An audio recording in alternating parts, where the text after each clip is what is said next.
Hey everyone, thank you so much for coming to my channel, D versus Debt. This is D, and it's Wednesday, so it's time to talk about my money move. So here is the list of moves I'll be talking about.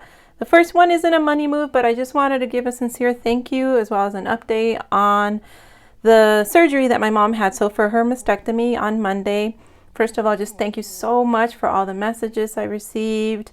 I have been swamped and overwhelmed and super busy going back and forth between 3 different towns because of the surgery. So I haven't had a chance to write back to all the comments, but I will.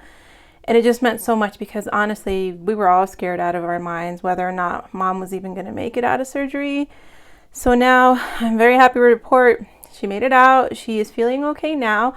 When she came out of surgery, she was in a horrific amount of pain. So I've been with her through the whole process because she doesn't speak English. She speaks very little English. And so I had to go help translate for all her appointments and for every single step in the process of her surgery, you know, checking her into the hospital, taking her to radiology so they could do the IV contrast, taking her to pre-op. Once she came out of the operation, then in post-op, helping them understand where she was feeling pain, how, if the meds were working, this and that. So, and then afterwards in recovery. So I did spend the night with her at the hospital, and then the following afternoon they did release her. The interesting thing about her surgery and the way her surgeon explained it is for recovery, they placed her in the maternity ward. So I was like, what in the world? So we were teasing her that they were going to send her home with a baby. But the surgeon said it was just the safest place for COVID-wise. So she was in a very, very isolated room. We didn't hear anybody around, honestly, almost the entire time that we were there, except for the maintenance crew working in the hallway, replacing lights and things like that. So that was really interesting. But everybody treated her very well at the hospital. And I'm just glad that she's home. I learned how to change out her drains. So as soon as she got home, I helped her do it. Basically, if you're not familiar with the drains for a mastectomy, they look like a couple of hand grenades. Like they literally fit in the size of your palm and they collect all the blood and fluids and stuff that's coming out of the side that got removed. And so we have to pour it out. You have to measure it. You have to keep a log of how much came out because it does vary on the drain. I noticed one pulls out a lot more than the other. So, you know, you just have to have a strong stomach because it's surprising the amount of blood and liquids that comes out in those drains. So again, thank you so much to everybody that sent love, prayers, thoughts, healing vibes, just everything. It really, really, really meant a lot. And I will be getting back to you with your messages, so thank you so much. I am really behind on everything, especially school and grading and all of that, so I'm trying to get caught up as quickly as I can. So first money move is my dividends. So this is another area where I'm behind, so I wanted to show you what I'm going to do with my June dividends. So somebody had asked in one of the videos about when do dividends get paid out, and it depends on each individual stock. So my dividend account is through CashApp, and the dividends roll into my CashApp debit card. I can spend them if I please, but what I like to do is add them up at the end of the month and then reinvest them in one stock. It's just a lot easier than going back into each one and reinvesting, and there's some that I'll eventually get rid of. There's at least 3 on here that I'm thinking of getting rid of, which are a couple of the REITs, so, and maybe one other one. So what I do then is I take a look at how I'm doing dividends wise. So as you can see, the very first set of dividends rolled in on the 1st, and then it went on through the rest of the month, and the last one came in on the 29th.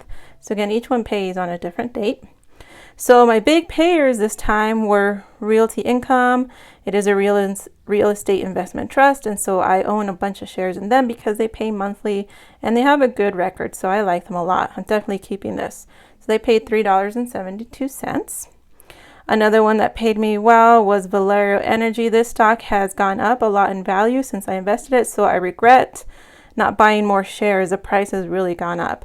So they paid me $1.20 on the 7th, and eventually when things stabilize in the market, I would like to go back and buy more shares of this.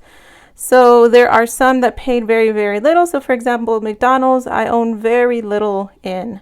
So that's why their dividend was only 5 cents, because the amount you get depends on how much you own of that stock. So that is what it's looking like.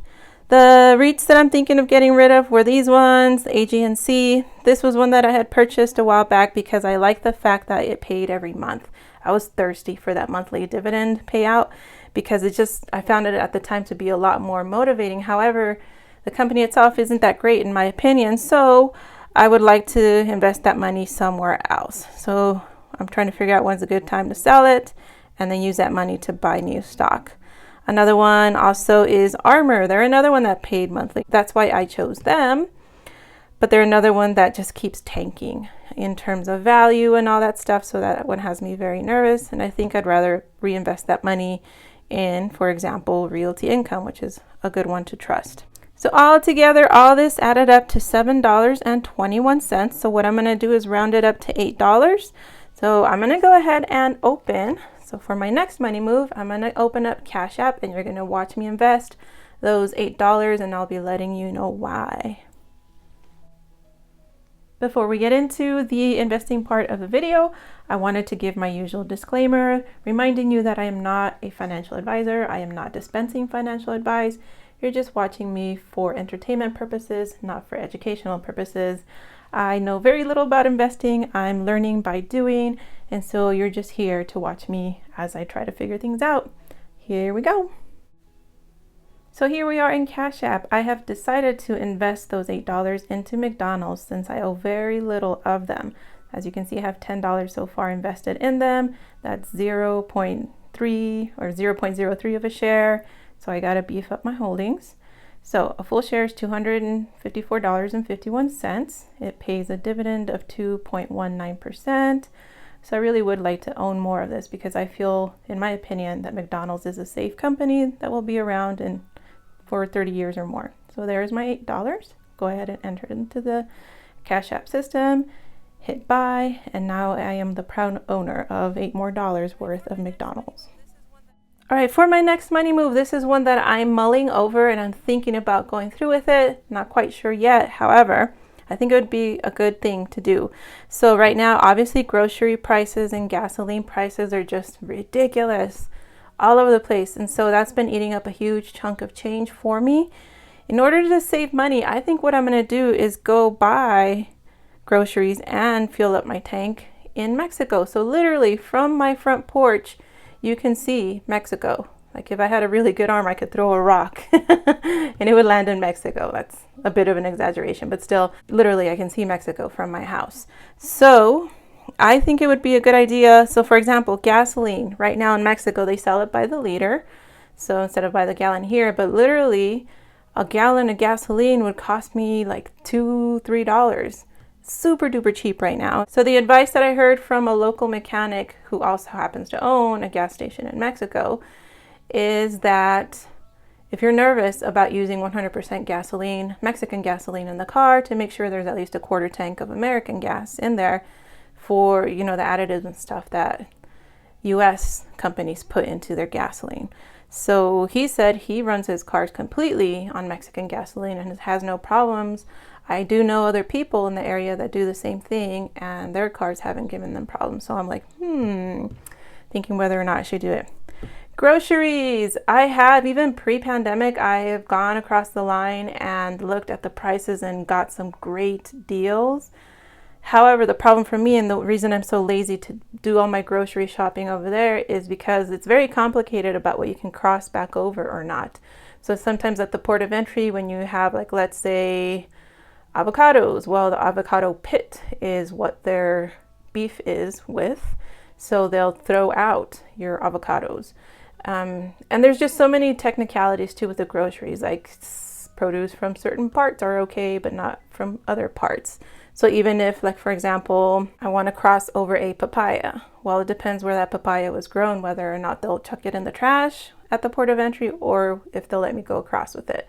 So the reason, again, even though I could be saving so much money, is I need to do my homework, which is why I haven't been buying groceries in Mexico yet, because I got to get like a good understanding of what I can bring back across and what I can't. So this is kind of like a up in the air money move that I'm thinking of doing, but if things keep getting super crazy, I'm going to go for that move. And then last but not least is my update. So in my sneaky giveaway video, if you haven't found it yet, make sure you go back and watch, because I did sneak in a subscriber giveaway for having reached the 2,000 subscriber milestone. So Dina at Pretty Productive is so amazing. She didn't know I was going to do my subscriber giveaway based on her shop.